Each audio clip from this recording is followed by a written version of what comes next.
6.1 The wave nature of light. Much of our present understanding of the electronic structure of atoms has come from the analysis of the light either emitted or absorbed by substances. To understand electronic structure, therefore, we must first learn more about light. The light that we can see with our eyes, visible light, is an example of electromagnetic radiation. Because electromagnetic radiation carries energy through space, it's also known as radiant energy. There are many types of electromagnetic radiation in addition to visible light. These different forms, such as the radio waves that carry music to our radios, the infrared radiation, heat from a glowing fireplace, and the X-rays used by a dentist, may seem very different from one another, but they all share certain fundamental characteristics. All types of electromagnetic radiation move through a vacuum at a speed of 3.00 times 10 to the 8 meters per second, the speed of light. All have wave-like characteristics similar to those of waves that move through the water. Water waves are the result of the energy imparted to the water, perhaps by dropping a stone or the movement of a boat on the surface. This energy is expressed as the up and down movements of water.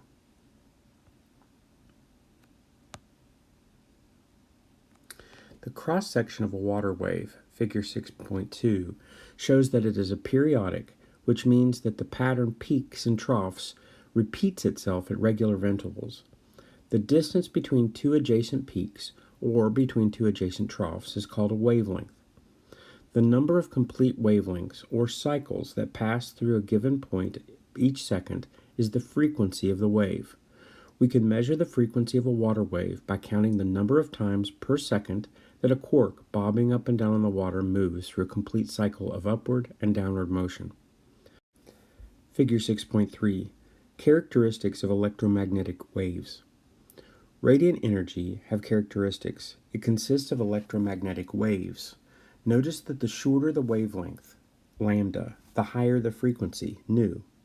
The wavelength in B is half as long as that in A, and the frequency of the wave in B is therefore twice as great as the frequency in A. The amplitude of the wave relates to the intensity of the radiation, which is the maximum extent of the oscillation of the wave. In these diagrams, amplitude is measured as the vertical distance from the middle of the wave to its peak. The waves in A and B have the same amplitude. The wave in C has the same frequency as that of B, but its amplitude is lower. Just as with water waves, we can assign a frequency and wavelength to electromagnetic waves, as illustrated in figure 6.3.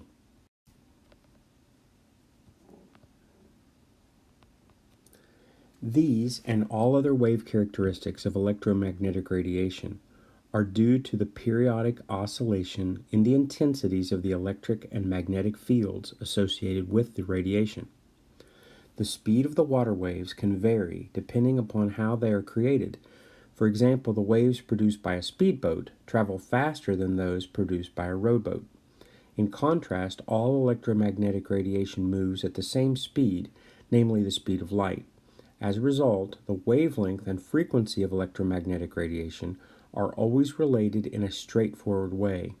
If the wavelength is long, there will be fewer cycles of the wave passing the points per second, and the frequency will be low.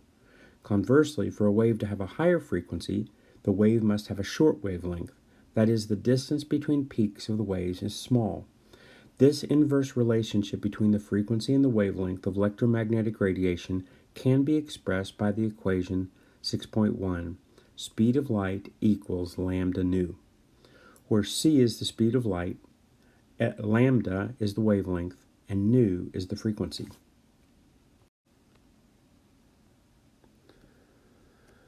Why do different forms of electromagnetic radiation have different properties? Their differences are due to their different wavelengths, which are expressed in units of length. Figure 6.4 shows the various types of electromagnetic radiation arranged in order of increasing wavelength, a display called electromagnetic spectrum. Notice that the wavelengths span an enormous range. The wavelengths of gamma rays are similar to the diameters of atomic nuclei, whereas the wavelengths of radio waves can be longer than a football field. Notice also that visible light, which corresponds to the wavelength, is about 400 to 700 nanometers. It's extremely small proportional to the electromagnetic spectrum.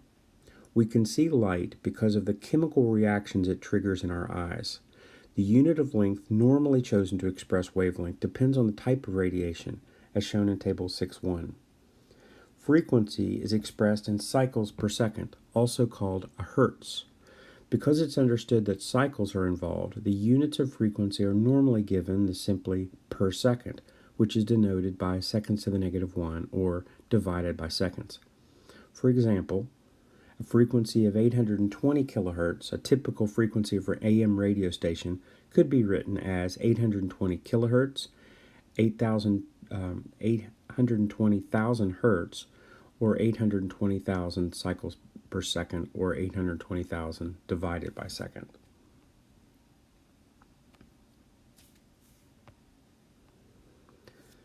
Figure 6.4, the electromagnetic spectrum. Wavelengths in the spectrum range from very short gamma rays to very long radio waves. Notice that the color of visible light can be expressed quantitatively by wavelength.